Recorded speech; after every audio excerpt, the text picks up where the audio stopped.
What's up guys, it's Average Owl making average content for the average viewer, and today I want to answer a very important question that a lot of you might be asking following the Battlefield 2042 beta, and that is Battlefield 2042 worth it, and is Battlefield 2042 worth pre-ordering at this stage knowing what we know? Now, before we go too far on into the video, I just want to apologise for the lack of variety in the gameplay you're seeing. It is pretty much all Little Bird gameplay, and the reason for that is I actually ended up having COVID from about Friday onwards, so I wasn't able to play the beta as much as I liked because I've been in bed, and that's exactly why I sound even more nerdy than I usually do, so I do apologise for that in advance. Nevertheless, I did manage to play a fair bit of the beta before I got COVID. I just didn't manage to get as many good clips as I'd like. However, this does mean that I feel like I have a very good handle on what this game is currently in its beta form and the potential that it has to get to in the future. For the foreseeable future, I'm going to be covering Battlefield 2042 in every way possible, from guides to commentaries, so if you do like this content and you want to see more,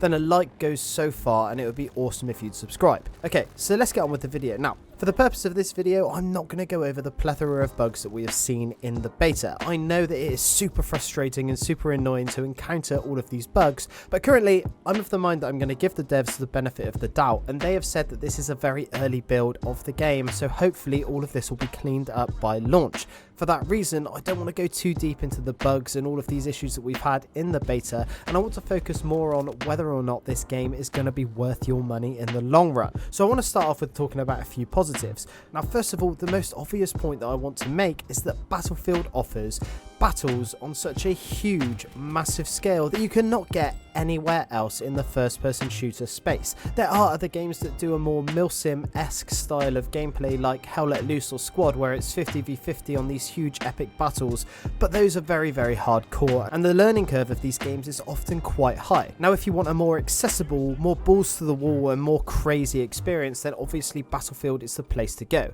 This time around, if you're on the new generation of consoles or if you're playing on PC, you are going to have 128 players on massive, insanely huge maps. Now, obviously this might not be for you if you're coming from something like Call of Duty, where you're used to very small, strict 3-lane style maps where it's very fast paced and there's only a small amount of 6v6 players.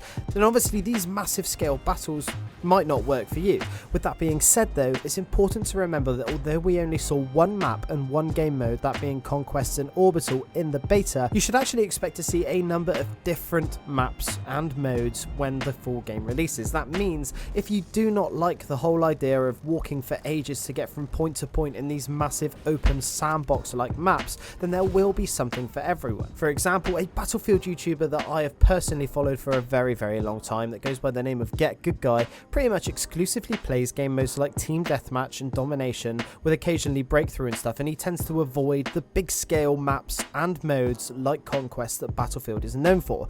He has been a Battlefield creator constantly for 3 years and has still had plenty to do and plenty to talk about, and is still streaming Battlefield 1 to this day. So what I'm trying to say is, if you're not into the big scale fights, there will be something for everyone. Now, on top of this, as well as the base game modes that we've been talking about like Breakthrough, Team Deathmatch, Conquest, you're also going to have 2 extra parts of the game, that being Battlefield Portal and Battlefield Hazard Zone. Battlefield Portal is going to incorporate maps and modes from 3 previous Battlefield games: Battlefield 1942, Battlefield Bad Company 2, and Battlefield 3. All of these games will come with their own assets. That means the class systems, the vehicles, the weapons, and some maps from each of these games. And within Battlefield Portal, the community themselves will be able to make whatever sort of game mode they want. This means that if you're not enjoying the core Battlefield 2042 experience, you'll be able to hop onto Battlefield Portal and experience a whole plethora of different things that the community have made. This could range from anything like 64v64 knife only, or you could maybe have a 6v6 small arena style shooter like Call of Duty. The possibilities for this game mode are going to be absolutely endless, and one of the most exciting things I find about this game is the fact that the community are going to go absolutely wild with this. So for me personally, Battlefield Portal alone is enough to make me want to purchase or pre-order this game. Now, the other mode that I mentioned was Battlefield Hazard Zone, which is something that we don't actually know a hell of a lot about, but we have heard some leaks and rumours that it is going to be a more raid-style, small team, tactical game mode where you only have one life, similar to what we've seen in games like Hunt Showdown and Escape from Tarkov. Now, I've actually noticed something that I think could back this theory up, and that is the fact that during the early playtests of the Battlefield 2042 beta, we actually saw a number of Tarkov creators who had been invited to play the game early. Now, I'm not saying to read too much into this, all I am saying is this could mean that Hazard Zone is in fact going to be something like Escape from Tarkov, so that's something to look forward to, but not something that you should necessarily let sway your decision when ordering or pre-ordering this game. Now, on top of all of this, the main game, the core Battlefield 2042 experience, is going to have the extreme amounts of variety and awesome Battlefield moments, from using vehicles to sniping to being an infantry soldier to going absolutely ham in an attack chopper. All of this that we have come to know and love from the Battlefield franchise will be present in this game. Now, obviously, I can't tell you whether that's a net positive or a net negative thing. The thing is, if you haven't enjoyed Battlefield in the past, chances are you're probably not going to enjoy it this time around. But what I will say is, if you've never experienced Battlefield before, there aren't many things like it when it comes to these modern combined arms shooters. Battlefield just does it best. Right, so that's what I would say were the main positives of this game, and those are the things that, if they're sounding really, really good to you, that's the way that you should be leaning when thinking about pre-ordering this game. However, I will just talk about a few little issues that might persuade you not to pre-order the game. Now, the first thing that I want to talk about is how Battlefield usually releases. Usually the first, say, week to a month of a Battlefield release is pretty turbulent. The servers aren't always perfect, you can get high ping, and as well as a lot of bugs. And if this is something that you think is going to really annoy you and really piss you off, then maybe the release and actually pre-ordering this game is something that you might want to stick away from, which is absolutely fine. You can come and pick up this game a month after and it's going to be completely fine and just as fun, but you'll actually miss a lot of the early day teething problems that we have come to expect from a Battlefield release. Now, another net negative that I think is going to put off a lot of people is the lack of aim assist on controller. When I first started playing this game, I thought I'd try it on my controller because that is what I've generally played Battlefield on for the majority of my life. Now, I got a PC about a year ago, and since then I've been practicing on older Battlefield games to hone my mouse and keyboard skills. Now, what I did notice is that when using a controller, it seemed like there was very little to no aim assist whatsoever in the game. What this meant is if you do come up against someone with mouse and keyboard and you're playing on PC, so you can't turn off crossplay,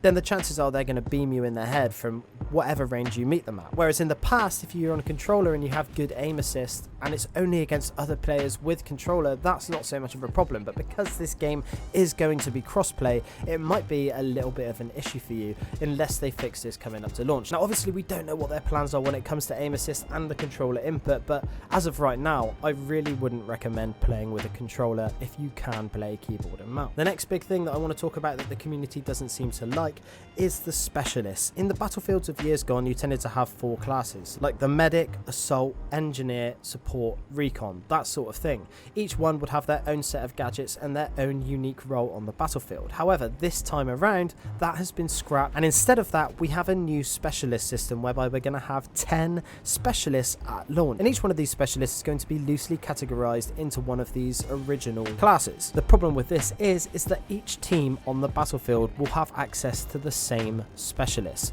This doesn't sound like too much of a big deal. However, when you're in such a big, large-scale battle, the problem that people are having is that the enemy looks exactly the same as the friendly team, and there's no way of distinguishing between the two. There's no differentiating between who is on what team because everyone is using the same skin and everyone is using the same specialist, which leads to a lot of confusion within the games themselves. Now, this could be fixed by launch by a number of different cosmetic skins and more variety within the specialists themselves. However, I really do think that for this to be successful, they're going to need to change it up somehow so that one team always appears slightly different to the other. But again, this is just all personal preference, and if that's something that doesn't bother you, then of course go ahead and buy this game. Now look, I've outlined a number of things to do with Battlefield 2042 to help aid you in your decision about whether or not you're going to pre-order or buy this game. Obviously, we have a few other perks that you get if you do pre-order the game, like a few skins, and you get a week early access to the game. However, personally, personally, I really don't think that you should base your opinion on a few cosmetics and some early access. At the end of the day, a week early access is nothing compared to the majority of the lifespan of this game, which if it's anything like Battlefield 4, for example, could be upwards of 5 to 8 years. So if you're really on the fence about this game, I would urge you to save your money and not pre-order this game until you've actually seen how the release goes. With that being said, obviously I've pre-ordered the game because I'm so excited about this game. For me personally, I can live with a few bugs and teething problems when the game first comes out. It's something that I've grown to expect, and to be honest, it doesn't really affect my game-to-game gameplay as much as I think it does other people. It doesn't annoy me, it doesn't frustrate me as much. However, if you are the type of person who is going to get annoyed by bugs and server issues, then maybe give this game a wide berth for the first 2 or 3 weeks. But anyway, that's about all I wanted to talk about today, and I just wanted to make sure that you all had a well-rounded vision of what this game could potentially be and whether or not it's going to be right for you and whether or not you should spend your hard-earned money on it. Now, for those of you who have watched these videos for a while, you'll know that I love to see who sticks around until the end. So if you're still here, I'd like you to let me know by answering this question down in the comments.